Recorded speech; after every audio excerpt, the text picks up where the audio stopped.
कायदा हा फक्त सामान्यांसाठीच आहे का असा सवाल आता उपस्थित होतोय। याचं कारण म्हणजे HSRP नंबर प्लेट नसल्यास 1000 रुपयांचा दंड ठरवण्याचा नियम सरकारनंच केलाय।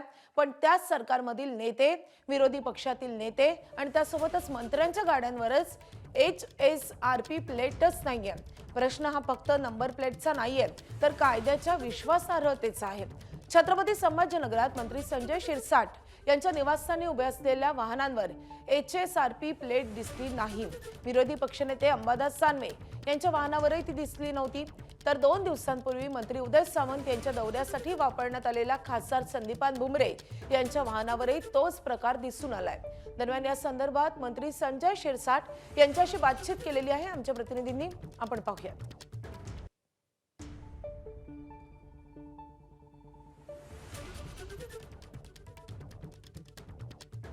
महाराष्ट्र सरकारने एक नवा नियम केला। तो असा होता की ज्या चारचाकी गाड्या आहेत त्यांच्या ज्या नंबर प्लेट आहेत त्या हाय सिक्युरिटी रजिस्ट्रेशन करून घ्याव्यात।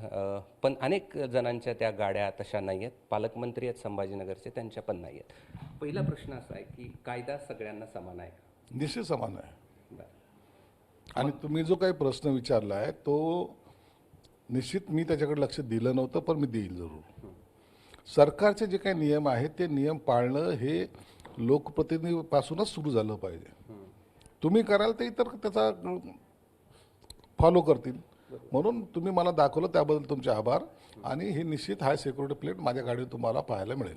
असं आहे की आता तो तुम्ही ठरवलं तरी तुम्हाला करता येणार नाही आहे, कारण की त्याची तारीख संपली आहे। तारीख संपली असेल तर त्याला नाईलाज आहे, परंतु मी जो काही नंबर घेतला आहे तो एक चॉईस नंबर घेतलेला आहे गाडीला, म्हणून कदाचित त्याच्यात काही जर असेल, शक्यता असेल तर मी जरूर पडताळून पाहिल आणि जर शक्य झालं तर ते लावण्याचा निश्चितच प्रयत्न सुद्धा। असं आहे की सामान्य लोकांना जर ती नंबर प्लेट नसेल तर 1000 रुपयाचा दंड केला जातो।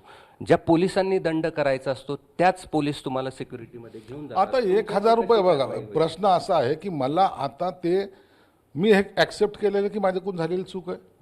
जेव्हा चूक कबूल केली त्या टायमाला दंड हा विषय नाही आहे। चूक कबूल करणं ह्याला मोठेपण म्हणतात, म्हणून मला ते दंड भरण्यापेक्षा प्लेट चेंज करता येईल का याच्याकडे माझं लक्ष राहील। तर एका बाजूला सरकारचा मंत्री ही चूक मान्य करतोय, दुसऱ्या बाजूला विरोधी पक्षातील नेते मात्र या नियमालाच नाकारतायत। ठाकरेंच्या शिवसेनेचे आमदार अंबादास दानवेंशी बातचीत केलेली आहे, या संदर्भात आमच्या प्रतिनिधींनी, आपण पाहूयात। आपल्यासोबत अंबादास दानवे आहेत, आमदार। प्रश्न हा आहे की कायदा सामान्य लोकांना आणि आमदारांना, मंत्र्यांना समान आहे का? आहे ना। मग जर सामान्य लोकांना त्यांची जर नंबर प्लेट हाय सिक्युरिटीची जर नसेल तर त्यांना 1000 रुपये दंड केला जातो। हा कायदा सगळ्यांसाठी होता, काही ठराविक कालावधी पण दिला होता, मात्र तुम्ही सगळे वापरत असलेले, म्हणजे तुम्हीच नाही, सत्ताधारी पण आहे, तुम्ही पण आहेत, तर त्या नंबर प्लेट तुम्ही हाय सिक्युरिटीच्या का केल्या? मला असं वाटतं सरकार म्हणाले त्यावेळेस हा धंदा आहे, तर नंबर प्लेट बदलणं म्हणजे हा बिझनेस आहे। सरकारने कोट्यवधी नाही अब्जावधी रुपयाचं कॉन्ट्रॅक्ट दिलं आहे नंबर प्लेटवाल्यांना। सरकार म्हणेल त्यावेळेस बदलायच्या, सरकार म्हणेल त्यावेळेस तुम्हाला इन बिल्टच एजन्सीमधून नंबर प्लेट लावून आली पाहिजे। RTO झोपलेले का? हां, विदाऊट नंबर प्लेट गाड्या आहे, चला नंबर प्लेट चुकी म्हणजे ती काय तुम्ही हाय सिक्युरिटी म्हणता ती लावली नसेल, कित्येक गाड्या तर विदाऊट नंबर प्लेट निघतात। RTOला काय हप्ते दिले तर ते काही करत नाही। प्रश्न असा आहे की तुम्ही का नाही केलं? कोणती कशी करायची मला माहीतच नाही, कशी करायची मला माहीतच नाही। सामान्य लोकांनी 1000 रुपये दंड भरावा? नाही भरावा, भरूच नाही। कशाला भरावा? माझं मत असं आहे की ज्यावेळेस रूल काय आहे, गाडी मी खरेदी केल्यानंतर एजन्सीच्या बाहेर निघताना नंबर लावूनच निघाली। तर येतेच हो, पण तुमच्या ज्या जुन्या गाड्या आहेत त्याच्यासाठीच। अरे नव्या सुद्धा येत नाहीये। मी आत्ता तुम्हाला रस्त्यावर उभा तुम्हाला 10 गाड्या दाखवतो।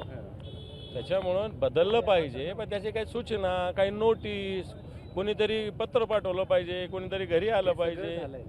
काही झालेलं नाही, कालावधी पण संपला नाही, काही झालेलं नाही त्याच्या। आता मग आम्ही 17 टोल नाक्यावर जातो, गाड्याची नोंद होती, पावती आली पाहिजे, का नाही येत? मग पाठवलं पाहिजे त्यांनी घरी पावती। कशी करतील? तुम्ही तर आमदार आहात। असं काही नाही, ऑनलाईन येते पावती, त्याला आमदार असो खासदार असो त्याने काय फरक पडतो? पावती ऑनलाईन येते। आता मी काय गुन्हा नोंदल्यावर काय मला पोलीस भेटणं जरुरी नाही आहे, ऑनलाईन पावती येऊ शकते। तुम्ही बसवणार का नाही? बसू ना, त्याला काय नियम पाळू ना सगळेच।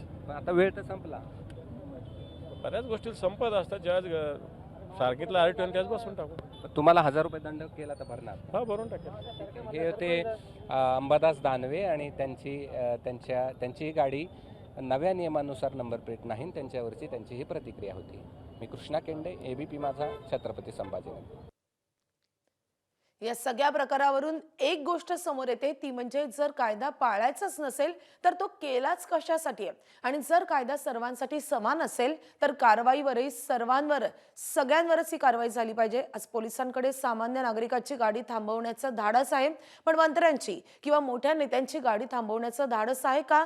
जर उत्तर नाही असेल तर मग हा कायद्याचा नाही तर व्यवस्थेच्या दुहेरी निकषांचा प्रश्न आहे.